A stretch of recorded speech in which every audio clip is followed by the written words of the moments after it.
থেকে সরাসরি দেখতে পাবে। অন্য হাদিসে পাওয়া যায়, প্রশ্ন করা হবে, ওমান হাযার রাজুল আল্লাযী বুইসা ফীকুম, এই লোকটাকে চেনো নাকি? আমার বন্ধু আমেরিকার হোয়াইট হাউসে বারাক ওবামা যখন ভাষণ দেয়, বাংলাদেশের বাঙ্গা চা দোকানে বসেও টেলিভিশনে হুবহু দেখা যায়, ঠিক কিনা? লাইভ অনুষ্ঠান প্রচার হচ্ছে, বারাক ওবামার ভাষণ সরাসরি দেখা যাচ্ছে বাংলাদেশ থেকে। আজকের বিজ্ঞান যদি কোথাকার আমেরিকা, কত দূর আমেরিকা, কোথার আমেরিকা, ওখান থেকে বারাক ওবামাকে আপনার সামনে হাজির করে দিতে পারে, মদিনার রাসূলকে আরো উত্তম ভাবে কবর থেকে দেখানোর ক্ষমতা আল্লাহর আছে না? না, আনাও লাগে না, আল্লাহর হাবিব যাওয়া লাগবে না, বিশ্ব নবীর কবরের মাঝে আছেন বন্ধু। ইন্নাল্লাহা হারামা আলাল আরদি আসজাদাল আম্বিয়া, নবীদের দেহ মাটির জন্য আল্লাহ হারাম করে দিয়েছেন, সুবহানাল্লাহ। তিনারা সশরীরে আছেন, আমাদের দেহ মাটি খেয়ে ফেলবে, নবীদের দেহ মাটির জন্য আল্লাহ হারাম করে দিয়েছেন। রাসূল বলেছেন, আবু দাউদ শরীফে হাদিস এসেছে বন্ধু, বিশ্ব নবীর কবর আর আপনার কবরের মাঝখানের মাটিটা যদি আল্লাহ সরায়া দেয়, কবর থেকে তো রাসূলকে দেখা যাবে, ঠিক কিনা? যখন আপনার কবর থেকে আপনি বন্ধু রাসূলকে দেখবেন, বলুন তো রাসূলের মুখে দাঁড়িয়ে আছে না নাই? চুপ করে আছেন কেন ভাইয়ারা? যাদের দাড়ি নাই তারা মনে কয় না। রাসূলের দাড়ি আছে না নাই? রাসূলের টুপি আছে না নাই? পাঞ্জাবি গায়ে আছে না নাই?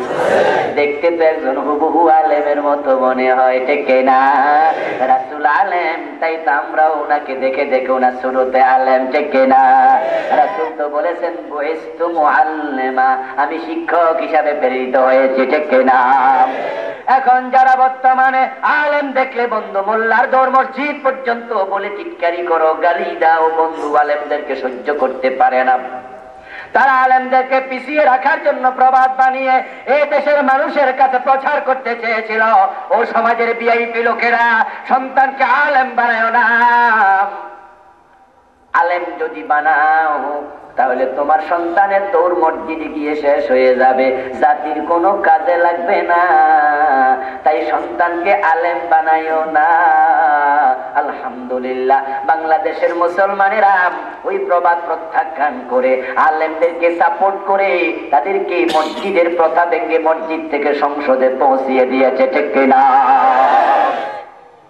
যখন সংসদে পৌঁছায়া দিল, আমাদের মুফাসসিরকে আমরা দেখেছি, উনি যখন সংসদ ভবনে যেতেন, মাথায় টুপি আছে না নাই? গায়ে যে পাঞ্জাবি, সাদা পাঞ্জাবিটার উপরে একটা পাগড়ি আছে না নাই? কি সুন্দর করে পাগড়িটা ঝুলে থাকতো। আমার বন্ধু, এই সুন্দর একবারে আশ্রানো দাড়িগুলো কত সুন্দর, টুপিটা কত সুন্দর, চেহারা কত সুন্দর, ওই মায়াবী দেহ নিয়ে সংসদে যেতেন একজন আলেম। যখন বক্তব্য দেওয়া শুরু করতেন, তখন স্পিকার 5 মিনিটের জায়গায় 3 মিনিট বাড়াইতো আরো নিজেই, ঠিক না? 3 মিনিট বাড়ায় পরে বলতো, হুজুর আরো 2 মিনিট বলেন। আর বড় বড় পার্লামেন্টারিয়ান যারা 30 বছর ধরে, 40 বছর ধরে স্বাধীনতার পর থেকে ফেল করে নাই, একাধারে পার্লামেন্ট মেম্বার হয়েছে, তাদেরকে টেলিভিশনের স্ক্রিনে আমরা দেখতাম। আল্লামা তখন বক্তৃতা দিতেন, গায়ের মাঝে হাত দিয়া, গালে হাত দিয়া বন্ধু বক্তৃতা শুনতেন। হয়তো তারা নিজকে বলতেন, বক্তৃতা কারে কয় শিখে নে, ঠিক কিনা? যারা আলেমদেরকে বুঝাতো আলেমরা জাতির নাকি কোনো কাজে লাগে না, মসজিদ পর্যন্ত দৌড় নাকি শেষ হয়ে যাবে, এখন সেই আলেমেরা সংসদে গিয়া এমন ভাবে কথা বলছে, বাগা বাগা নেতারা পর্যন্ত গালে হাত দিয়া শুনতে বাধ্য হচ্ছেন। প্রমাণ করে দিয়েছে, যারা আলেম হয়, প্রকৃত কোরআনওয়ালা হয়, তারা শুধু মসজিদ চালায় না, তারা দেশ চালানোর যোগ্যতাও রাখে, ঠিক না? এই আলেমরা যখন আগাচ্ছিল, আলেম বিদ্বেষী চক্রগুলো তখন ভাবলো, বাংলাদেশের লোকদেরকে প্রবাদ দিয়া তো কোনো সবক দেয়া গেল না, তাই এখন পিছন থেকে জামা টেনে ধরার জন্য আলেমরা যাতে আর আগাইতে না পারে তাই জঙ্গি বলে গালি দেয়া শুরু করেছে, ঠিক কিনা? অথচ ভাইয়ারা আমার, আলেমরা জঙ্গি না, আলেমরা জঙ্গি না, আলেমরা জঙ্গি হতে পারে না। কারণ আমরা যারা কোরআনের কথা বলি, আমরাই হচ্ছি শান্তির পক্ষের অগ্র সৈনিক। আমরা আপনাদেরকে শিখাই বিনা প্রয়োজনে গাছের পাতাও ছিঁড়া যাবে না। আমরা কোরআন থেকে শিক্ষা নিয়ে বলি, মান কাতালা নাফসাম বিগাইরি নাফসিন আও ফাসাদিন ফিল আরদ ফাকান্নামা কাতালান নাস জামিআ। বিনা অপরাধে যদি একজন মানুষকে কেউ হত্যা করে, তাহলে তামাম দুনিয়ার 700 কোটি মানুষ হত্যা করলে যত গুনাহ হবে, বিনা অপরাধে একজন মারলে তত গুনাহ হয়ে যাবে।